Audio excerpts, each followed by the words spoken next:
और bending moment. जो हमारा सब्जेक्ट है वो है स्ट्रक्चर मैकेनिक्स। इसमें सबसे पहले हम जानेंगे बीम के बारे में। बीम होती क्या है, कितने प्रकार की होती है, बीम को रोकते किस पे हैं, लोड कौन कौन से उस पे आते हैं। तो पहले बात आती है टाइप्स ऑफ बीम पे।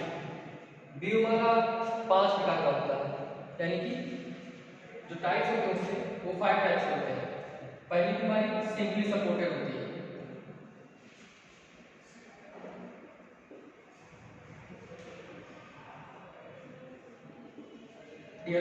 जो सिंपली सपोर्टेड बीम होती है, पहले तो जैसे बीम के बारे में थोड़ा सा जान लेते हैं।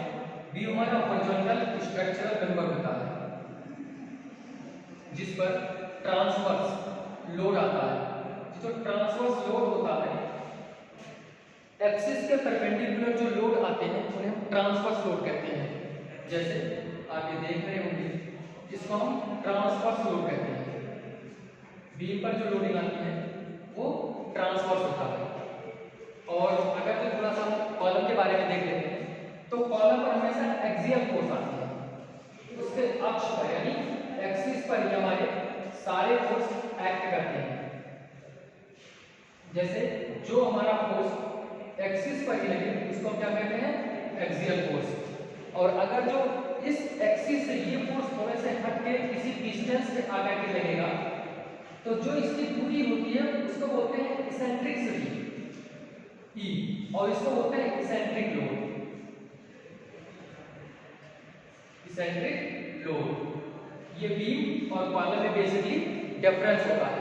बाकी आप लोग जानते हैं कि ये वर्टिकली मेंबर होता है और ये हॉरिजॉन्टल मेंबर होता है, लेकिन जो बेसिक डिफरेंस है वो इसमें है कि इस पर ट्रांसवर्स लोड आएगा और इस पर एक्सियल लोड आएगा या इसेंट्रिक लोड आएगा। थोड़ा सा आगे बात करते हैं टाइप्स ऑफ बीम। तो जैसे कि मैंने आपको बताया, ये 5 टाइप के होते हैं। जो पहली बीम होती है वो सिंपली सपोर्टेड बीम होती है, जिस बीम के दोनों एंड पर सिंपल सपोर्ट लगे हैं, हिंज या रोलर, और उस पे सिंपली एक लोड लगा हो, उसको हम सिंपली सपोर्टेड बीम कहते हैं। इसकी कुछ लेंथ होती है L। दूसरी जो हमारी बीम होती है वो होती है कैंटिलीवर बीम।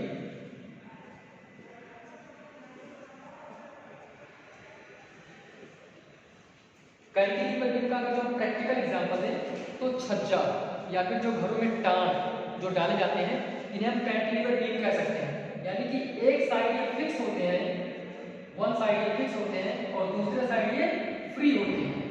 दूसरे साइड ये फ्री होंगे, ये हमारी कैंटिलीवर बीम होती है। जो हमारी तीसरी बीम आती है वो हमारी होती है फिक्स बीम। यहां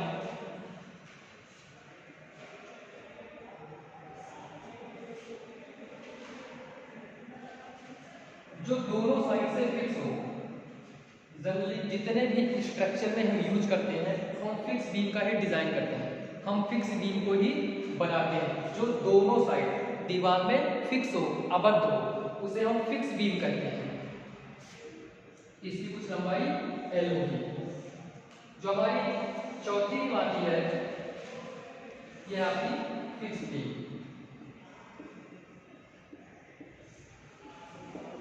जो हमारी चौथी बीम होती है वो आपकी होती है ओवर हैंगिंग बीम।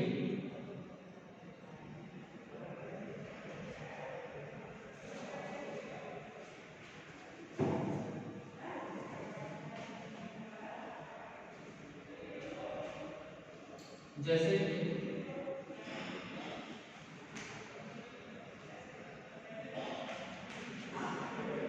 कोई बीम हम बना रहे हैं और उस बीम का कुछ पोर्शन उस सपोर्ट से बाहर की तरफ निकाल दिया जाए, तो उसको हम बोलेंगे ओवर हैंगिंग बीम। ये सिंगली ओवर हैंगिंग बीम है और डबली ओवर हैंगिंग बीम होती है। डबली ओवर हैंगिंग बीम का मतलब हुआ कि जिसके एंड से दोनों मतलब सपोर्ट से बाहर भी कुछ निकली हो, उसको हम बोलेंगे डबली ओवर हैंगिंग बीम। जो हमारी पांचवी बीम होती है वो हमारी होती है कॉन्टिन्यूअस बीम।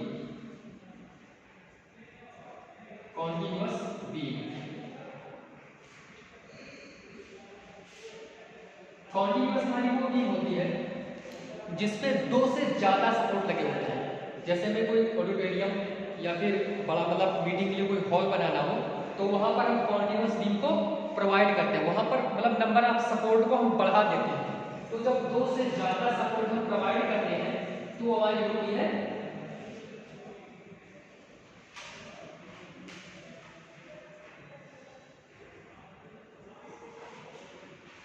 ये आपकी कॉन्टिन्यूअस बीम हो गई जिसपे 2 से ज्यादा सपोर्ट लगे हुए हैं।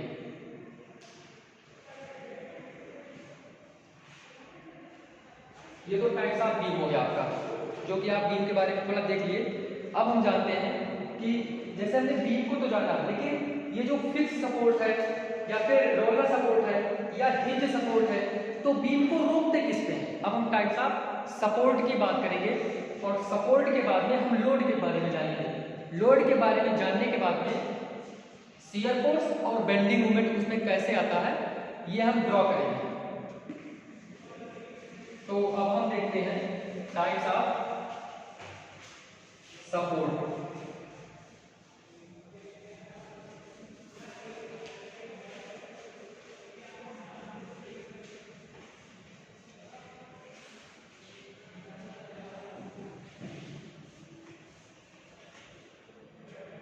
अब हम देखेंगे टाइप्स ऑफ सपोर्ट। जो हमारा पहला सपोर्ट होता है वो होता है रोलर सपोर्ट।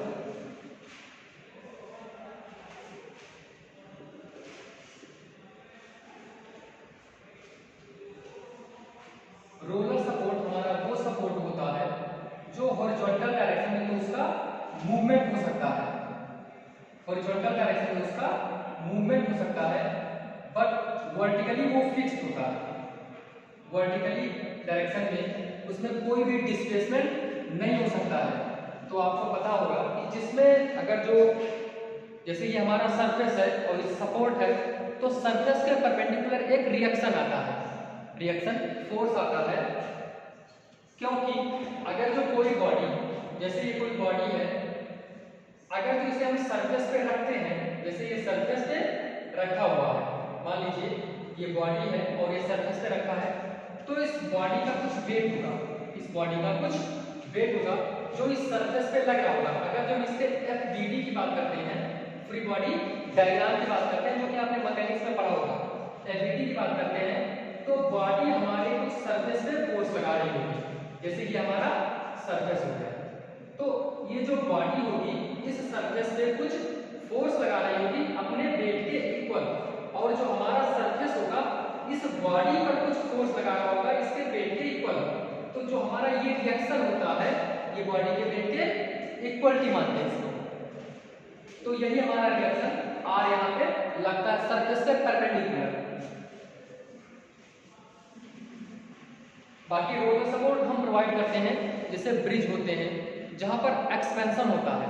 जैसे कि आप लोग जानते हो कंक्रीट गर्मियों में एक्सपेंड होता है, टेम्परेचर वेरिएशन की वजह से चीजें बढ़ती हैं। जैसे कि रेलवे ट्रैक होता है आपका, तो बीच में जॉइंट प्रोवाइड किया जाता है। वो जॉइंट इसीलिए देते हैं ताकि जब टेम्परेचर वेरिएशन हो, मतलब चीजें एक्सपेंड करें या कॉन्ट्रैक्ट करें, तो उसमें क्रैकिंग जनरेट ना होने पाए, इसलिए हम वहाँ रोलर सपोर्ट प्रोवाइड करते हैं।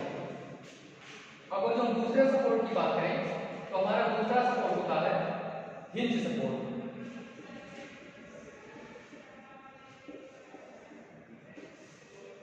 जो आपका हिंज सपोर्ट होता है ये हॉरिजॉन्टल और वर्टिकल डायरेक्शन में कोई डिस्प्लेसमेंट इसमें नहीं होता है, ना तो हॉरिजॉन्टल के डायरेक्शन में कोई डिस्प्लेसमेंट होगा और ना ही वर्टिकल के डायरेक्शन में। तो एक इसमें हॉरिजॉन्टल रिएक्शन आता है RH और एक आता है RV। R का मतलब रिएक्शन, H का मतलब हॉरिजॉन्टल डायरेक्शन है, R का मतलब रिएक्शन, V का मतलब वर्टिकल डायरेक्शन है, सरफेस के परपेंडिकुलर। अगर जो इसके हम प्रैक्टिकल एग्जांपल की बात करें तो जो फैन होता है, फैन का हुक होता है, ना ये हॉरिजॉन्टली मूव कर सकता है ना ही वर्टिकली मूव कर सकता है, लेकिन इंक्लाइन डायरेक्शन में इसका डिस्प्लेसमेंट हो सकता है। तो इंक्लाइन डायरेक्शन में इसका भी डिस्प्लेसमेंट होगा, यानी कि हिंज सपोर्ट का इंक्लाइन डायरेक्शन में डिस्प्लेसमेंट हो सकता है। और प्रैक्टिकल एग्जांपल आप लेना चाहें तो आप ट्रस के जो जॉइंट होते हैं वो भी सारे जॉइंट हिंज होते हैं। वो जितने भी जॉइंट होते हैं वहां पर जो आपका बेंडिंग मोमेंट होगा वो 0 होगा। तो ये आपका हिंज सपोर्ट हो गया। तीसरी सपोर्ट जो होता है जनरली हम इसी का यूज करते हैं, तीसरे सपोर्ट का ही। जो तीसरा सपोर्ट होता है वो फिक्स सपोर्ट। फिक्स सपोर्ट हमारा जो फिक्स सपोर्ट होता है इसमें 3 रिएक्शन होते हैं, क्योंकि इसमें कोई डिस्प्लेसमेंट नहीं होता। इसमें डिस्प्लेसमेंट बिल्कुल 0 होगा। ना तो इसमें हॉरिजॉन्टल डिस्प्लेसमेंट होगा, ना वर्टिकल होगा, ना ही इसमें इंक्लाइंड डायरेक्शन में कोई डिस्प्लेसमेंट होगा। जितने बीम होते हैं या जितने बिल्डिंग के कंस्ट्रक्शन के वर्क होते हैं सब जगह हम हमेशा फिक्स सपोर्ट को ही प्रोवाइड करते हैं। तो इसमें एक तो हो गया आपका हॉरिजॉन्टल रिएक्शन, एक आपका मूवमेंट आता है और एक आपका होता है वर्टिकल रिएक्शन। ये आपके 3 टाइप के सपोर्ट हुए जिसपे बीम को हम रोकते हैं। जो कॉलम होते हैं, कॉलम के ऊपर ये बीम को हम रखते हैं, तो वही कॉलम को बीम वहां फिक्स किया जाता है। तो हमारे पास फिक्स सपोर्ट। अगर जो हिंज सपोर्ट प्रोवाइड करेंगे या फिर रोलर सपोर्ट प्रोवाइड करेंगे। अब देखते हैं types of load.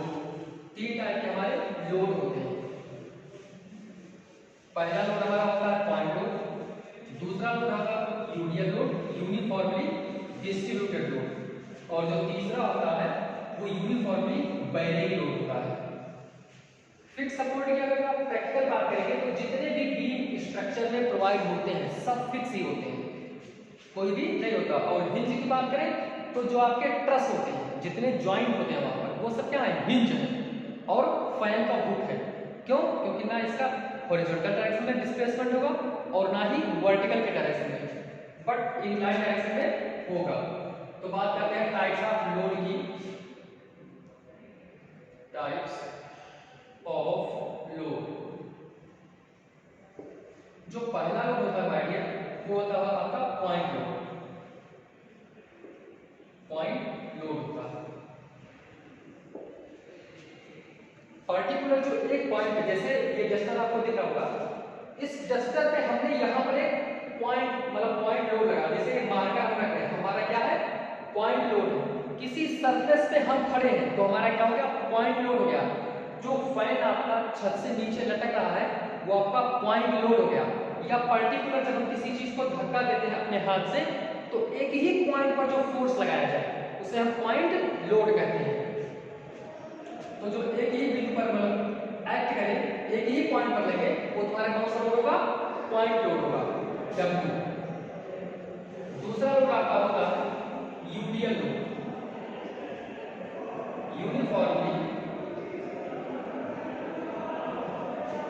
Distributed load. इसको हिंदी में बोलते हैं समवितरित भार। समवितरित भार बोलते हैं। यूनिफॉर्मली मतलब समान रूप से, डिस्ट्रीब्यूट मतलब डिस्ट्रीब्यूट करना, मतलब वितरित करना। लोड का मतलब होता है भार, यानी समान रूप से जो डिस्ट्रीब्यूट करे उसको हम समवितरित भार कहते हैं। जैसे अगर जो देखें बात करें प्रैक्टिकल की, तो जितने भी स्ट्रक्चर या कोई भी बीम होती है उस पर जो हमारा लोड आता है हमेशा उसे हम यूडियल ही कंसीडर करते हैं। जैसे अगर जो इसका थोड़ी सी बात करें तो ये कुछ इस टाइप का होता है या कुछ इस टाइप का होता है।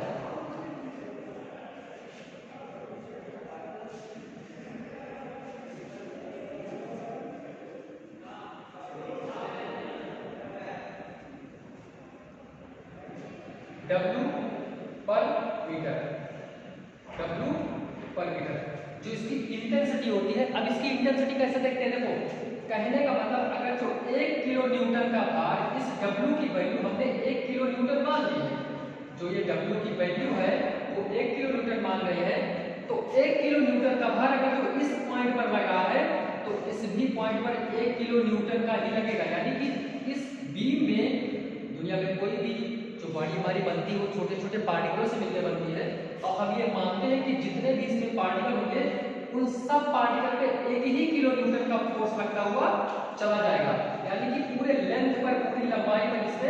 एक ही किलो न्यूटन का लोड लगेगा, ना कहीं कम लगेगा और ना कहीं ज्यादा लगेगा, इसलिए इसको सम्मिश्रित भार कहते हैं। तो आगे जब इसको हम सॉल्व करने की बात करते हैं कि एक्ट कैसे करेगा, इसको अपने कैलकुलेशन के लिए जब सॉल्व करते हैं तो जो इसकी लंबाई होती है, यानी कि जितने लेंथ में हमारा लोड ये लगेगा, क्योंकि आप ये जानते हैं यहाँ पर लिखा हुआ है W पर मीटर, यानी कि W की जो यूनिट होती है वो होती है न्यूटन और पर मीटर का इंटेंसिटी है। 1 किलो न्यूटन का भार पूरे लेंथ में लगता हुआ जा रहा है, तो इसलिए पर मीटर है। जब इसको हम सॉल्व करते हैं कैलकुलेशन में तो इसको लेंथ से मल्टीप्लाई करते हैं, यानी कि इस W को L से मल्टीप्लाई करते हैं, तो इस लेंथ की यूनिट होती है मीटर, तो मीटर से मीटर कैंसिल हो जाता है और W into L की जो यूनिट आती है वो होती है न्यूटन। ये हो गया हमारी इसका कैलकुलेशन। बात आती है कि एक्ट कहाँ करेगा, इसका कुछ CG होगा, centre of gravity. Centre of gravity होता क्या है, किसी भी बॉडी का एक पॉइंट पर जो टोटल वेट एक्ट करे उसको हम CG कहते हैं। तो जैसे ये कोई बॉडी हो गई, इसका कहीं ना कहीं कहाँ पे CG लगा होगा, तो इसके मिड पॉइंट पर हम मान लेते हैं W into L, तो ये लेंथ आपकी हो जाएगी L/2 और ये लेंथ आपकी हो जाएगी L/2, यानी कि इससे CG पर हमारा लोड एक्ट करेगा। ऐसा इसे हम कैलकुलेशन में करेंगे आगे चल करके, इसीलिए हमने आपको इसमें थोड़ा बता दिया। जो हमारा तीसरा लोड होता है वो होता है UVL, uniformly distributed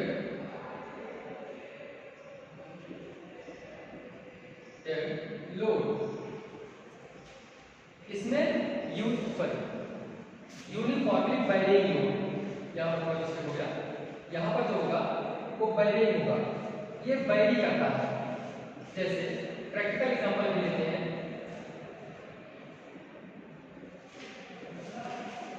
bearing load का। ये बैरी कैसे करता है, जैसे कि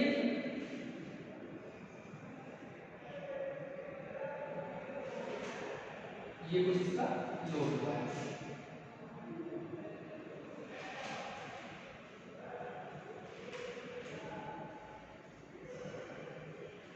और इसकी इंटेंसिटी होती है। इसको देखते हैं, मान लीजिए केबल सस्पेंशन ब्रिज आपने देखा होगा, जैसे इलाहाबाद नैनी में बना हुआ है, जैसे बिहार में बना हुआ है, जो केबल सस्पेंशन ब्रिज होते हैं, जैसे कि कुछ इस प्रकार से बनाए जाते हैं। यहाँ पर ये कुछ ऐसे केबल होता है और यहाँ पर टावर लगाए जाते हैं बीच में, ठीक, और इसके बीच में इसमें हम कुछ हैंगर प्रोवाइड करते हैं, नीचे रोड पर हैंगर, और ये तुम्हारे रोड होते हैं। तो ये केबल कुछ आकर के यहाँ से जुड़ता है, तो जब व्हीकल हमारी रोड पर जाती है, यानी कि जो गाड़ी होती है वो रोड पर जाती है, तो ये जो गाड़ी का लोड होगा इस पे ऐसे ही ट्रांसफर होता है, यानी कि टॉप पर आ करके और टावर से फिर कहाँ आता है, बेस पर, और बेस से सब बेस पे जाता है, और सब बेस पे हार्ड कुछ रहता है चला जाता है, यानी कि कॉन्टिन्यूअसली लोड को यहाँ से यहाँ तक ट्रांसफर करता रहता है। तो ये प्रैक्टिकल एग्जांपल हम कह सकते हैं, केबल सस्पेंशन ब्रिज में जो होता है वो यूनिफॉर्मली बैरिंग लोड की तरह ये एक्ट करता है। कहने का मतलब कि जीरो इंटेंसिटी से शुरू हो, जैसे जीरो से लेकर के अगर जो यहाँ पर 10 किलो न्यूटन का लोड लग रहा है तो 1 2 3 4 मतलब जो लोड का डिस्ट्रीब्यूशन है वो बढ़ता जाएगा, यानी वैरी करेगा, और सबसे मैक्सिमम जो लोड होगा वो लास्ट पॉइंट पर आकर के एक्ट करेगा, वो तुम्हारा यूनिफॉर्मली बैरिंग लोड होगा। इसको हम ट्रायंगुलर लोड भी कहते हैं। तो अगर जो बात करेंगे इसको सॉल्व करने की, तो ये लेंथ इसकी L होती है और टोटल ऊंचाई W है, तो W L/2, क्यों, क्योंकि ट्रायंगल की क्या होती है, एरिया होती है। अगर जो ट्रायंगुलर लोड आप बोलोगे तो W L/2 हो गया, और ये एक्ट कहाँ करता है, तो बेस साइड से, अगर जो इस साइड से देखेंगे तो L/3 पर, और इस साइड से देखेंगे तो L/3। आप लोगों ने पढ़ा भी होगा कि जो ट्रायंगल का बेस साइड होता है वो उसकी CG L/3 पे होती है, और एपेक्स यानी टॉप साइड से कितना होता है 2L/3 पर। वहां पर आप H लिखते थे क्योंकि यहाँ पर लेंथ है, इसलिए आप L लिखेंगे, लेंथ। ओके,